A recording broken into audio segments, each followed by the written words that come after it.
కాంగ్రెస్ చంద్రబాబుతో పొత్తు వల్లే టీఆర్ఎస్ ఊహించిన రీతిలో విజయం సాధించిందన్నారు బీజేపీ రాష్ట్ర కార్యవర్గ సభ్యులు ధర్మపురి అరవింద్. తెలంగాణలో మరోసారి సెంటిమెంట్ వర్కౌట్ అయిందన్నారు. ఫలితాలు తమకు నిరాశ కలిగించినప్పటికీ రాష్ట్ర వ్యాప్తంగా ఓటింగ్ శాతం గతంలో కన్నా పెరిగిందన్నారు. మోడీని రెండోసారి ప్రధాని చేసేందుకు మరింత ఉత్సాహంగా పనిచేయాల్సిన అవసరం ఉందన్నారు.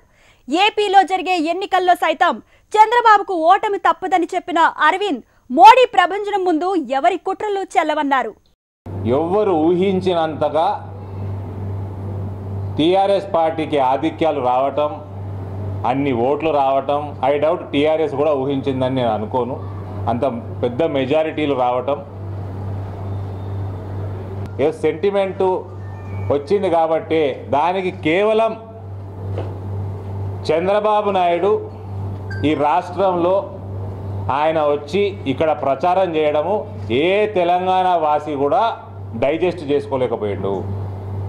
ఇక్కడ మన రాష్ట్రంలో చాలామంది ఆంధ్రాకి సంబంధించిన మిత్రులు, అన్నదమ్ములు చాలామంది ఉన్నారు. గత 50 సంవత్సరాల నుంచి ఉన్నారు. తెలంగాణ ప్రాంత వాసులు అందరినీ యాక్సెప్ట్ చేస్తారు. ఆంధ్ర వాళ్ళనే కాదు, మనకు నార్త్ ఇండియా నుంచి వచ్చారు, తమిళ వాళ్ళు ఉంటారు, కన్నడ వాళ్ళు ఉంటారు, అందరు ఉంటారు. కానీ ఆంధ్ర పెత్తనం మాత్రం ఇక్కడ సహించేది ఈ రిజల్ట్ తోటి చంద్రబాబు నాయుడికి బాగా బుర్రకు ఎక్కుంటుంది.